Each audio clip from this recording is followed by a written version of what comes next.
Good morning. I'd like to start again this morning extending sympathies to Renee Good's wife and child, to the rest of the family. Deepest sympathies on an unimaginable tragedy and the horror of the last 24 hours. Also a deep thank you to Minnesotans and those across the country. I understand a fund has been set up to support Renee's 6-year-old child and wife. Other things being done. I would encourage Minnesotans and folks across the country in this moment. You're seeing neighborliness and kindness rise to the occasion. Is go and find out what they're doing there and give some help if you can. I'd also say last night we saw Minnesotans meet the moment once again. Thousands of Minnesotans demonstrated last night peacefully. They shared a message about the reckless ICE mobilization is not keeping us safe and led to the tragedy that the world witnessed once again. To Minnesota, I say thank you. There's strength in numbers, there's power in peace, and what we saw was a beautiful vigil to a life that we're starting to learn more about.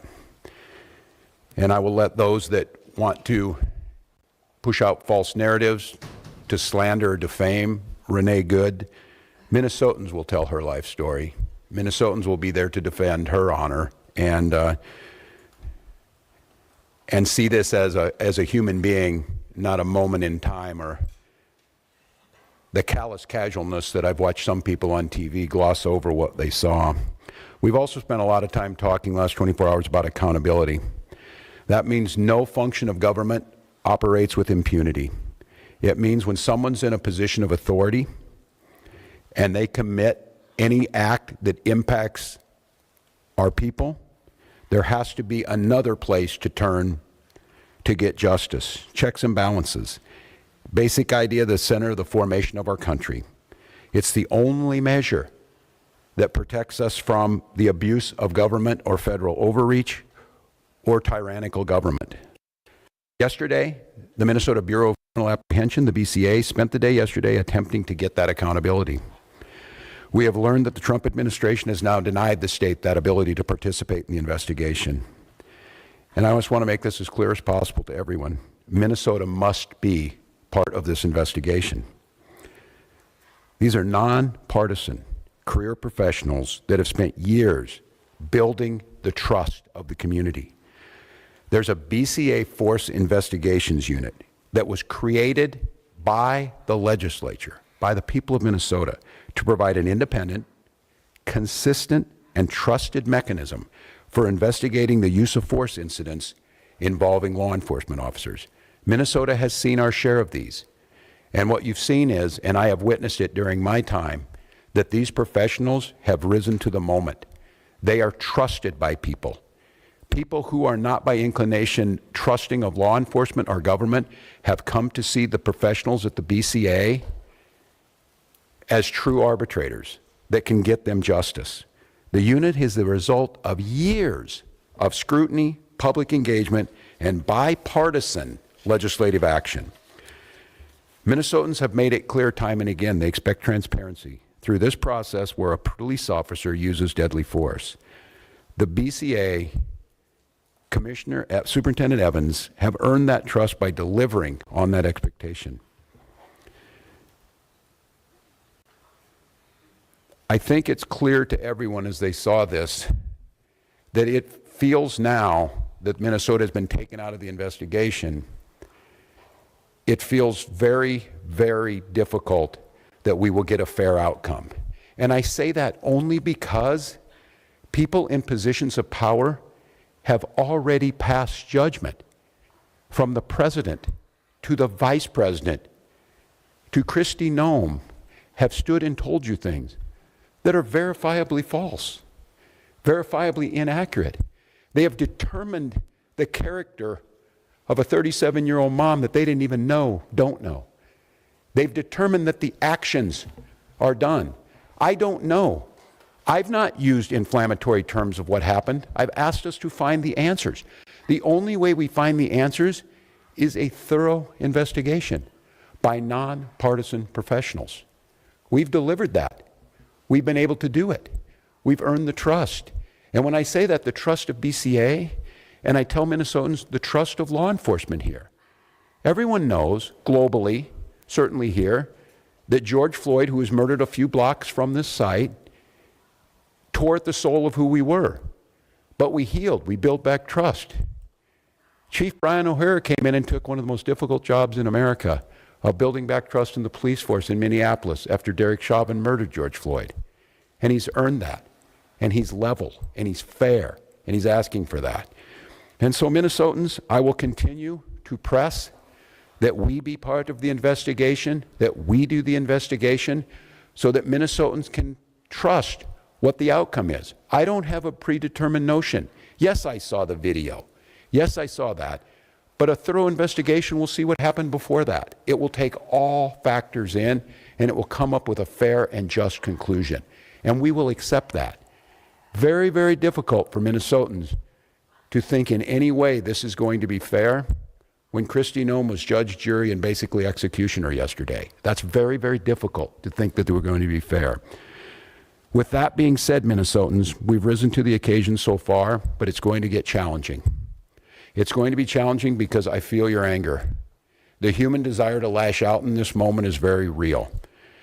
I can tell you that that is the wish of many people, that they fulfill the wish they want to see us turn on one another, turn towards violence rather than peaceful reconciliation, rather than peaceful civil disobedience. And we have to do our best to not play into that. I say this too when I saw yesterday some of the anger, whether it's Minneapolis Police, Minnesota State Patrol, Hennepin County Sheriff's Office, Minnesota National Guard. They are there to protect and serve, as it said. They are there to protect Minnesotans. Throwing your anger at them only inflames the situation. And I know some of you were up at the Whipple building this morning, and to the press who are here, I saw some of this myself. Thank you.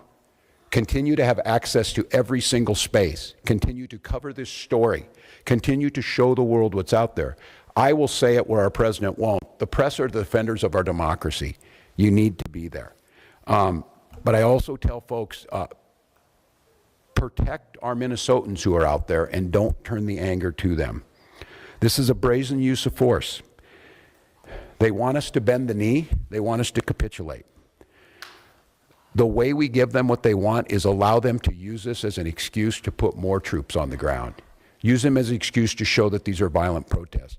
And I also witnessed what I think is going to be a pattern over the next few days and the coming hours, is I saw an individual show up there with the intent to antagonize folks who were peacefully protesting, with a bullhorn to scream at them.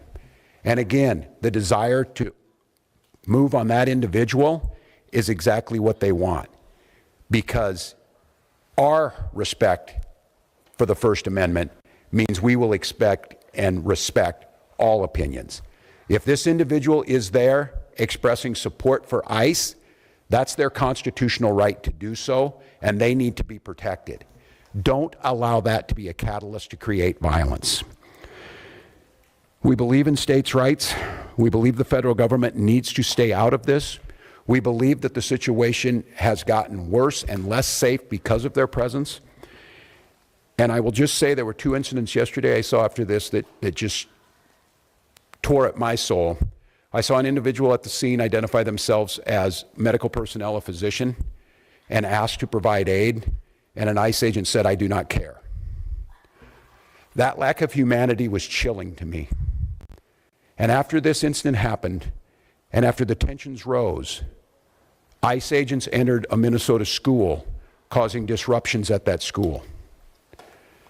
I can't say this strongly enough as governor, as a parent, as a teacher. To our elected representatives, Democrats and Republicans, I beg you, I implore you to tell them to stay out of our schools. This tragedy will be magnified 100-fold if this fight moves into the hallways of our public schools amongst our youth. And they're watching us. They're watching us now, how we respond. So I've got a few simple asks. Let us, the professionals, handle this on Minnesota soil, this investigation.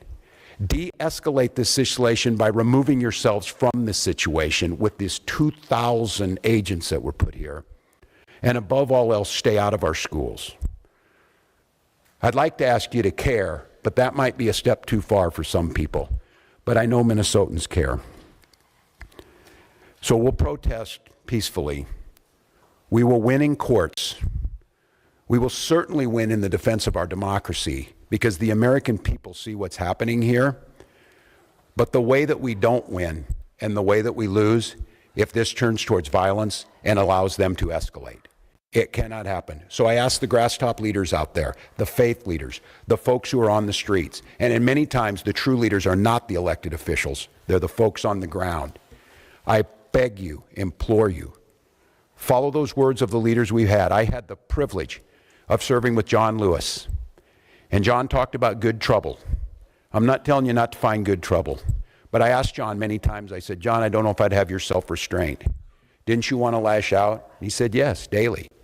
But he said, I wanted to win this. I wanted to do what right, and I wanted justice to prevail.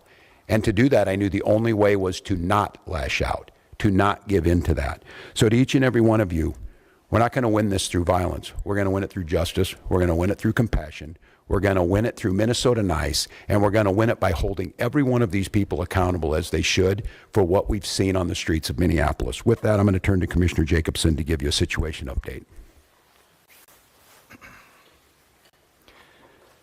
Thank you, Governor. Again, I'm Bob Jacobson, and it is my honor to serve as the Commissioner of Public Safety. First of all, again, I want to express my sincere condolences to the loved ones of Renee Nicole Good. Someone has lost their life, and that is not something that anyone takes lightly. Minnesotans came out yesterday to express their grief, their frustration, and their anger at this terrible tragedy. I expect that they will continue to come out today. And I want to thank everyone who demonstrated peacefully. This helped honor Renee's memory and gave her family space to mourn.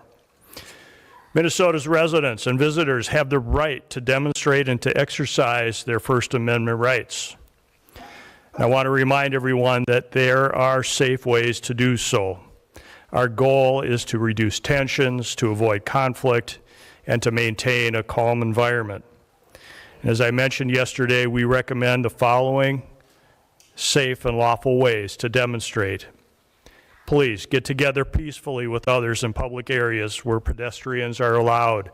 March or walk together in pedestrian areas, please, not on the roadways. Make your voice heard through chants, speeches, and displaying signs.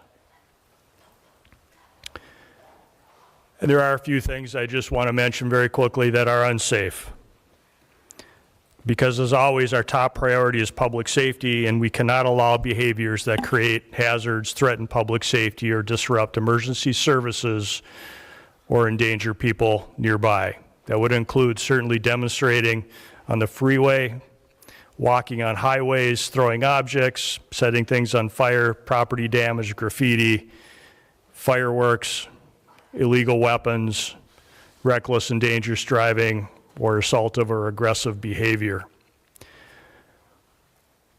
I know that we all want more definitive answers about that fatal shooting that occurred yesterday.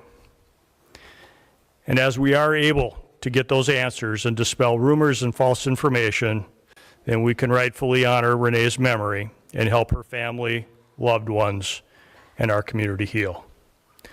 With that, I'll turn it back to Governor Walz and maybe a few questions. Please. Esme?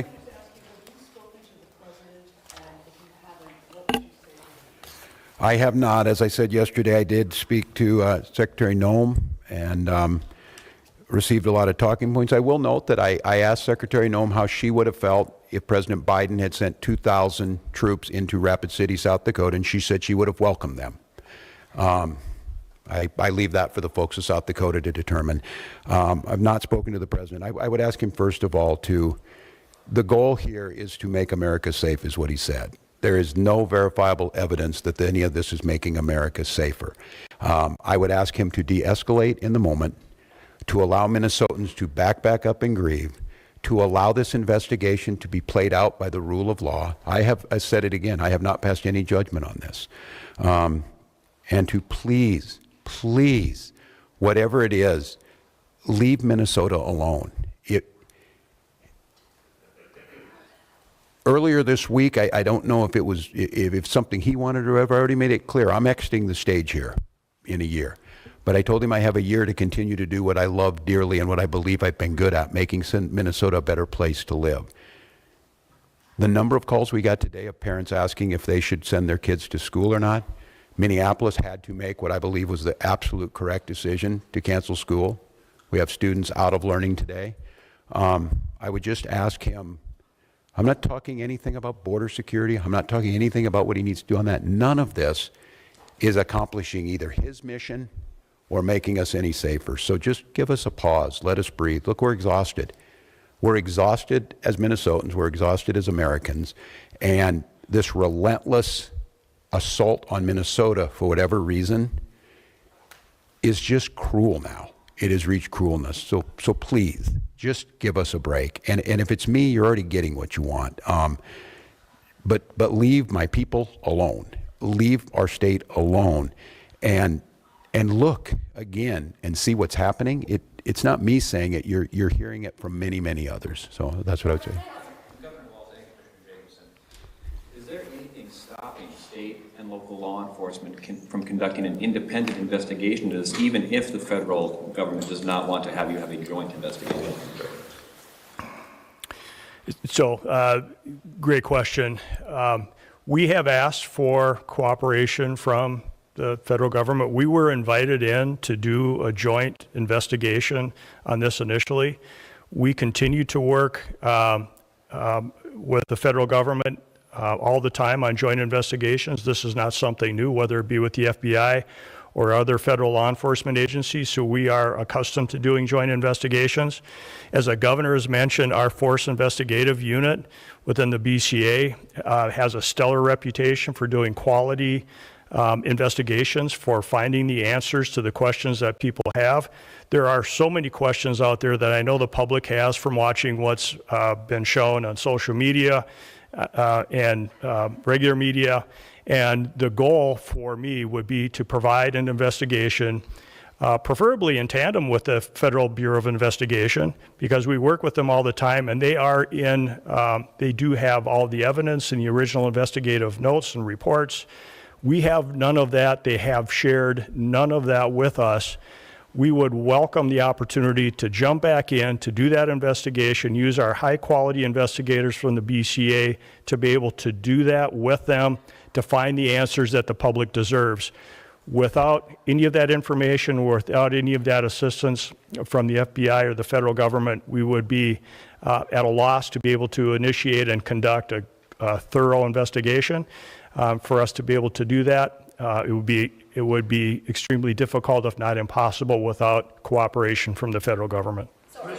How difficult would it be to file state charges without the cooperation of the FBI?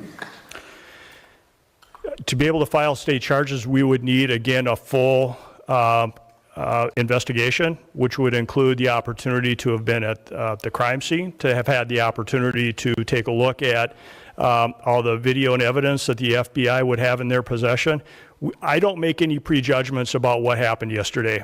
We can all see what we want to see on the videos and what we have seen in the media. That doesn't mean that none of us, I will not, as a public safety professional, jump to any conclusions as to who is at fault in this.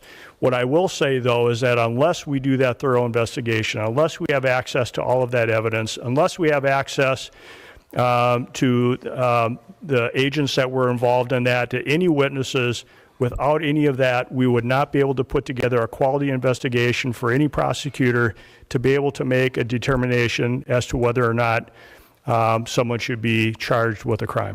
Can I ask I'm going to note on this too that no one less than Tom Holman yesterday said it would be unprofessional to pass judgment ahead of time. Now, the disconnect between what Tom Holman said and Kristi Noem said needs to be rectified by the federal government. I will note too, this is a question I asked, not being an attorney of my team, and it will go to the family.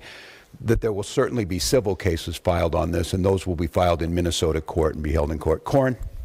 What is standard operating procedure when a federal agent of any kind in Minnesota shot and killed somebody, a civilian? Are you usually involved? Is there usually a joint investigation? Generally, if there is any investigation involving use by a federal officer, generally the federal government, federal officials will lead that investigation. We have participated in numerous investigations in the past. It is very infrequent where there's a use of force by a law enforcement officer, federal law enforcement officer, but we have worked jointly and shared information in previous investigations. I'd like to say, I'm gonna add on this. I'm gonna say, if you truly wanted to de-escalate this situation,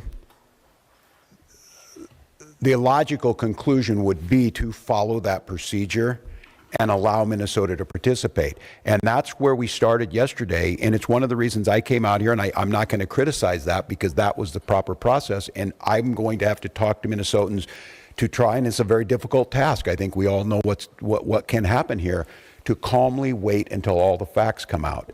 I think you in this room are seeing the gravity of this situation by not allowing Minnesota to participate, and the prejudgment that's already been made by leadership creates a very, very dangerous situation. And that's why, once again, I'm going to reiterate to our federal partners, simply let us be part of this. Use our professional folks. They will gain you the credibility and the trust of Minnesotans to believe the work that you're doing is honest, and it's not just a whitewash to backfill a predeceived notion. All right, so I got 10.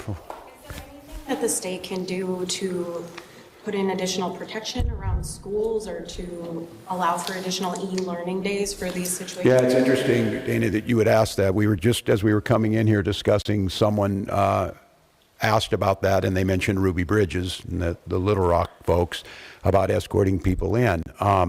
We have not determined that yet, but it is a situation that we're going to have to explore. As I said, again, the thing that cut me deeply was watching what happened in our schools and the chaos. And I was on with Commissioner Jett this morning as he's talking to folks from St. Cloud to Duluth about what they think about today. Should we be in classes today and tomorrow in those schools, or does it pose a potential risk? And so we're trying to figure that out. I think many of the things and the lessons we learned during COVID is local communities and local schools being able to make some of these decisions in the long run probably gets us better outcomes, but we are deeply concerned with that. I'm going to come back as soon as we get any more information from all of you. We'll be in front of you again. I will reiterate, and many of you know my wife Gwen, the First Lady, is an English and literature teacher, and we were talking about some of this, and she got asked the question, and it was when will all of this end? And what Gwen said, it will end when enough people say it will end, and I think that is sage advice. And then I couldn't help but thinking, and it scares me a little bit. I heard those words. We remembered, many of us in here in sophomore, when we read it, that the party told you to reject the evidence of your eyes and ears. It was their final, most important directive. It certainly feels like that in this moment. And so I want Minnesotans to not believe that I'm telling you not to be angry, not to be scared, not to be feeling a little bit hopeless in this moment. But I would also say this, and I saw it last night, I saw it during George Floyd, I've seen it throughout our history. When things looked really bleak, it was Minnesota's first that held that line for the nation. On that July 3rd, 1863.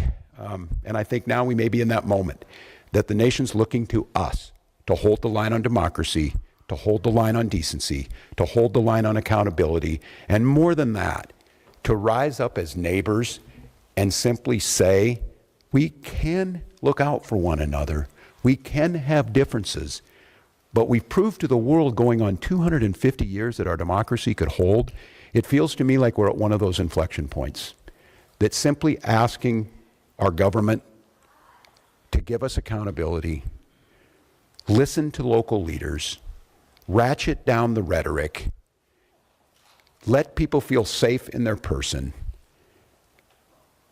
and let's let's let our kids go to school without fear. Let's let our kids go to school knowing that tomorrow could be a little better day. And so we're going to work on that. I'll leave you with this, and I'm not sure when we'll get in front of you next, but to Minnesotans, again, just one last time, don't give them what they want.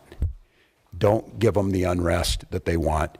Don't give in to allowing them to bring more folks in here. Don't allow them to expand this somewhere else. Rise up, wrap your arms around your neighbors, peacefully express your First Amendment and your constitutional rights, and let's start healing, get some answers, and move Minnesota forward. Thank you.